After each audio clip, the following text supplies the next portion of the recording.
नमस्कार दोस्तों, आज हम आपके लिए लाए हैं एक ऐसी हिंदी सक्सेस स्टोरी जिसे सुनने के बाद आप जान जाएंगे कि कैसे इतनी जिद और जुनून के चलते एक कमजोर दिमाग वाला इंसान भी इतिहास रच सकता है। तो चलिए शुरू करते हैं। एक कहानी है स्वीडन के एक छोटे से गांव में गरीब किसान परिवार में जन्मे एक बच्चे की, जिसका नाम इंगवार रखा गया। इंगवार का जन्म 23 मार्च 1926 को हुआ। स्वीडन के इतिहास का ऐसा दौर था जब स्वीडन बहुत गरीबी और बदहाली के दौर से गुजर रहा था। उस समय स्वीडन की अर्थव्यवस्था की हालत काफी खराब थी। पिताजी किसान थे जिनकी अपनी ही जमीन थी। उसी जमीन पर वो खेती करते और उसी में अनाज सब्जियां उगाकर अपना और परिवार का पेट पालते थे। उनका घर भी खेत की ही जमीन पर था। बाकी घर के खर्चों को चलाने के लिए इंगवार के पिता प्राय जंगल जाते और वहां से अच्छी किस्म की लकड़ियां काट लाते और उन्हें बाजार में बेचकर कुछ पैसे कमा पाते थे। इंगवार जब कुछ बड़ा हुआ तो वह भी अपने माता पिता के साथ खेत में कुछ न कुछ काम करने लगा। इस तरह पूरा परिवार खूब मेहनत करता। थोड़े समय बाद इंगवार जब 5 साल का हुआ तो उसका दाखिला स्कूल में करवा दिया गया, जिसमें इंगवार को लेकर कुछ महीने बाद यह बात सामने आई कि इंगवार डिस्लेक्सिया नाम की एक बीमारी से पीड़ित है, जो एक ऐसी बीमारी है जिसमें शब्दों को पढ़ने तथा समझने में परेशानी आती है। इधर पिताजी इंगवार के लेट उठने की आदत डिस्लेक्सिया नाम की बीमारी से परेशान थे, जिसको लेकर वो इंगवार को अक्सर गुस्से में बोलते थे कि तू इतना लेट सोकर उठता है और पढ़ाई में भी कमजोर है, ऐसा ही रहा तो जिंदगी में कुछ नहीं कर पाएगा। पिता की यह बात इंगवार को बहुत चुभ दी। इंगवार पिता की इस बात को गलत साबित कर दिखाना चाहता था कि एक दिन उस जिंदगी में जरूर कुछ बड़ा करके दिखाएगा। इंगवार अपनी लेट उठने की आदत से अक्सर स्कूल लेट पहुंचता, जिस वजह से मास्टर उसे खूब सुनाते। मास्टर और पिताजी की डांट से इंगवार एक दिन ठान लिया कि अब खुद की आदत को सुधार कर रहेगा और पढ़ाई में ज्यादा मेहनत करेगा ताकि उसके साथ के बच्चों के बराबर पहुंच सके। जिसके चलते इंगवार ने सुबह 5:30 बजे का अलार्म लगाया और अलार्म को स्टॉप करने वाला बटन तोड़ दिया। अब अलार्म बजने से रोज इंगवार 5:30 बजे उठ जाता। एक दिन सेल खत्म हो गया, सुबह अलार्म नहीं बजा, फिर भी इंगवार समय से पहले ही उठ गया। जो देख इंगवार अचंभा रह गया कि यह कैसे हुआ, अलार्म भी नहीं बजा और मेरी आंख अपने आप खुल गई। अब रोज सुबह जल्दी उठने की आदत के चलते इंगवार खूब मन लगाकर पढ़ाई करता ताकि वो इस डिस्लेक्सिया नामक बीमारी को भी हरा दे। 6 वर्ष की उम्र में इंगवार पढ़ाई भी करता और अपने माता पिता के साथ लकड़ियां लाने जंगल भी जाया करता। हालांकि यह उसके खेलने कूदने की उम्र थी, लेकिन अपनी जिद के चलते उसे अब खेल कूद में कोई रुचि नहीं रह गई थी। उसके मन में बस एक ही धुन सवार थी, वो धुन थी कुछ बड़ा करने की। अब जब भी इंगवार अपने पिता के साथ जाता तो वहां से लौटते हुए रास्ते से लकड़ी के कुछ अच्छे सरकंडे चुनकर ले आता। उन सरकंडों की कलम बनाकर स्कूल के बच्चों को बेचकर खुद का जेब खर्च निकाल लेता था। यहीं से इंगवार अपनी इस छोटी सी उम्र से ही पैसा कमाने के और भी बेहतर अवसर तलाशने लगा। जब वो 7 साल का हुआ तो वो अपने पिताजी द्वारा बनाई गई 3 पहियों वाली लकड़ी की साइकिल पर माचिस बेचने जाने लगा। इससे वो अपने स्कूल के खर्चे निकाल लेता। उसी दौरान उसे पता चला कि अगर यह माचिस स्टॉकहोम शहर के होलसेल से खरीद ली जाए तो काफी सस्ती पड़ेगी, तो इस तरह मैं और अधिक माचिस लोगों को बेच पाऊंगा, यानी अधिक मुनाफा कमाऊंगा। वहीं स्टॉकहोम शहर में अपने एक रिश्तेदार की मदद से इंगवार ने बहुत सारी माचिस मंगवा ली। अब वो इन माचिसों को पहले से भी बहुत कम दाम में बेचने लगा और इस तरह इसमें भी इंगवार को सब खर्चे निकालने के बाद पहले के मुकाबले काफी पैसे बच जाते थे। लेकिन जब इंगवार 12 साल का हुआ तो अपनी इस आय से बड़ी कक्षा का खर्च निकालना मुश्किल हो गया।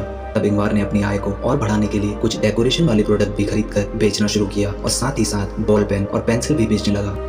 बॉल पेन बेचने से जब उसे अच्छा मुनाफा हुआ तो इंगवार ने होलसेल से बहुत मात्रा में बॉल पेन खरीदना चाहा, लेकिन उसके पास इतने पैसे नहीं थे कि वो बहुत मात्रा में बॉल पेन खरीद सके। तब इंगवार ने बैंक से $63 का लोन ले लिया। यह उसकी लाइफ का पहला और आखिरी लोन था। उसने अपने सभी सामान को स्टॉक करने के लिए एक छोटी सी झोपड़ी बनाई। साथ ही वो अपने पिता के साथ जंगल जाकर कंस्ट्रक्शन के काम आने वाली लकड़ियां भी लाने में मदद करता। लेकिन इन सब कामों के बावजूद उसने पढ़ना नहीं छोड़ा। और कुछ समय बाद 20 साल तक आते आते इंगवार जब अपने बिजनेस को आगे बढ़ाना चाहता था, जिसके लिए उसको अपने बिजनेस के लिए अधिक समय देना अनिवार्य था। इसी के चलते इंगवार ने अपनी पढ़ाई छोड़ दी। अभी तक इंगवार को साइकिल पर घूम घूम कर माचिस और डेकोरेशन जैसे कई अन्य सामानों को बेचने से उसके पास काफी अच्छी जानकारी इकट्ठा हो गई थी, जिसमें उसने ये समझा कि उसके आसपास के इलाकों में लकड़ी की बहुत सी चीजें बनाई जाती हैं, कौन सा सामान कहाँ से और कितना सस्ता मिलेगा, इन सब बातों का ज्ञान इंगवार को अच्छे से हो गया था।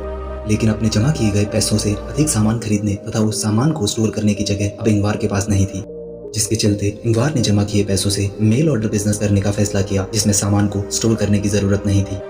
इंगवार ने अपने आसपास लकड़ी का सामान बेचने वाले कुछ लोगों से बात की, जिसमें उसने अच्छे से उनके रेट जैसी कई अन्य जानकारियां इकट्ठा कर ली। इसके बाद इंगवार ने आसानी से मिलने वाले ऐसे ही सामानों के लिए कैटलॉग छपवा लिए, जिसमें शुरुआत में picture frame, purse, ball pen जैसी कई छोटी छोटी चीजें शामिल थी। उस जमाने में इस प्रकार का बिजनेस आज के ऑनलाइन बिजनेस जैसा ही चलता था, जिसमें दूर दूर तक केवल कैटलॉग में छपी जानकारी के माध्यम से ऑर्डर लिया जाता था, फिर उसे मेल ऑर्डर के जरिए भेज दिया जाता था और पैसा भी डाक के जरिए आता था। इंगवार की एक बहुत खास बात थी कि वह बहुत कम मार्जिन पर बिजनेस करने में विश्वास रखता था, जिससे ऑर्डर ज्यादा आए और मैन्युफैक्चर से ज्यादा माल खरीदने पर अधिक डिस्काउंट ले सकें। धीरे धीरे इंगवार की इसी रणनीति से बिजनेस अच्छा चलने लगा। इसके बाद इंगवार के कैटलॉग में फर्नीचर जैसे बड़े सामान शामिल होने लगे और बॉल पेन जैसे छोटे सामान लिस्ट से गायब होने लगे। पिताजी के साथ काम करते करते इंगवार को लकड़ियों की अच्छी किस्म की पहचान थी, जिसके चलते वो अपने पिता की मदद से लकड़ियों को लोकल मैन्युफैक्चरिंग फैक्ट्री में देकर फर्नीचर तैयार करवाने का ऑर्डर देता, फिर उन फर्नीचरों को कम मार्जिन पर बाजार में भेज देता। इंगवार के फर्नीचर की गुणवत्ता को देखते हुए बाजार में इंगवार के फर्नीचर की डिमांड खूब बढ़ने लगी। माल को अब बड़ी बड़ी गाड़ियों में भेजा जाने लगा। इसी के चलते अब कई लोकल फैक्ट्रियां सिर्फ इंगवार के लिए काम करने लगी, इंगवार के फर्नीचर बनाने लगी। इंगवार के कॉम्पिटिटर्स को ये बात गवारा नहीं थी, क्योंकि उनका मानना था कि इंगवार की यह नीति हमारे रेट खराब कर रही है, जिसके चलते डिमांड कम हो गई है। इंगवार के बढ़ते इस फर्नीचर की डिमांड से बाकी की नामी गिरामी कंपनियों के फर्नीचर्स की डिमांड बाजार में गिरने लगी, जिससे कंपनियों को बहुत नुकसान होने लगा। इसी के चलते the Swedish furniture of would industry ने इंगवार की कंपनी का बॉयकॉट कर दिया, जिसके चलते सबने इंगवार के लिए माल बनाने तथा बेचने से मना कर दिया। लेकिन कहते हैं ना, किसी ईमानदार इंसान के लिए जब एक रास्ता बंद होता है तो भगवान उसके लिए कई और रास्ते खोल देता है। इंगवार ने हार नहीं मानी, उसने एक पॉलिश सप्लायर से माल लेना शुरू कर दिया, जो उसे पहले से भी कम दाम पर मिलता था, क्योंकि वहाँ कच्चा माल और लेबर दोनों बहुत सस्ती थी। इसके बाद इस बंदे ने दूसरे देशों में कई ऐसे सप्लायर ढूंढ लिए जहां वो बहुत सस्ते में माल बनवा सकता था। इंगवार ने अपने फर्नीचर्स ब्रांड का नाम रखा आइकिया फर्नीचर्स। इंगवार ने उन कंपनियों की वाट लगा दी जो सोच रही थी कि फेडरेशन द्वारा मेरे ब्रांड को बाहर निकाले जाने में कंपनी बंद हो जाएगी। देखते ही देखते सस्ते फर्नीचर की वजह से इंगवार के फर्नीचर की डिमांड तेजी से बढ़ने लगी। इसी बढ़ती मांग को लेकर इंगवार ने 1953 में अपना पहला शोरूम खोला। 60 के दशक तक आते आते कुछ और शहरों में भी अपने शोरूम खोल दिए। फर्नीचर को लेकर लोगों की जरूरतों को देखकर इंगवार के मन में सबसे पहली बार फोल्डिंग फर्नीचर का क्रिएटिव आइडिया आया, जिसके चलते इंगवार ने जब पहली बार बाजार में ऐसा फर्नीचर उतारा तो यह फर्नीचर लोगों में बहुत लोकप्रिय हुआ और जबरदस्त डिमांड हुई। इसके बाद इंगवार का बिजनेस और भी तेजी से आग की तरफ फैला। देखते ही देखते इंगवार ने अपना बिजनेस कई और देशों में शुरू कर दिया। इस तरह पूरे यूरोप में इंगवार के फर्नीचर बहुत पसंद किए जाने लगे। इसके बाद ऐसे ही कम मार्जिन वाली स्ट्रेटेजी पर काम करते हुए लोगों की जरूरतों और डिमांड के अनुसार कई प्रकार के बेहतर किस्म के फर्नीचर्स बनाने शुरू किए, और वो भी कम दाम पर। कहा जाता है कि जिस देश में भी इंगवार के फर्नीचर के शोरूम खुलते थे तो उस देश के लोकल फर्नीचर मार्केट की वाट लग जाती थी। इसका कारण यह था कि इंगवार के फर्नीचर्स अच्छी क्वालिटी के और कम दाम पर होते थे। फर्नीचर्स की क्वालिटी, डिजाइन और रेट के प्रति लोग बहुत आकर्षित होते और यह देखते ही देखते लोगों में बहुत लोकप्रिय हो जाते थे। दोस्तों, यह वही इंसान था जो एक समय डिस्लेक्सिया बीमारी का शिकार था, जिसे ताने मिलते थे कि तू जीवन में कुछ नहीं कर पाएगा। लेकिन आज उस इंसान की जिद के चलते उसने कई देशों में हजारों स्टोर और शोरूम खोल लिए हैं और लाखों लोग उनके अंडर काम करते हैं। इंगवार 91 साल की उम्र में स्वर्ग सिधार गए, लेकिन आज इनके बेटे और इनके पोते इनके बिजनेस को अच्छे से आगे बढ़ा रहे हैं। इंगवार के फर्नीचर्स आइकिया के नाम से जाने जाते हैं। आइकिया अब भारत में भी अपने शोरूम और मैन्युफैक्चरिंग यूनिट्स खोलने वाली है। 2020 में यह हैदराबाद, मुंबई और गुरुग्राम जैसे बड़े शहरों में अपने शोरूम खोल चुका है। अब तक यह कंपनी भारत में 800 करोड़ की इन्वेस्टमेंट कर चुकी है। अब तक 43 देशों के अंदर आइकिया के स्टोर खुल चुके हैं।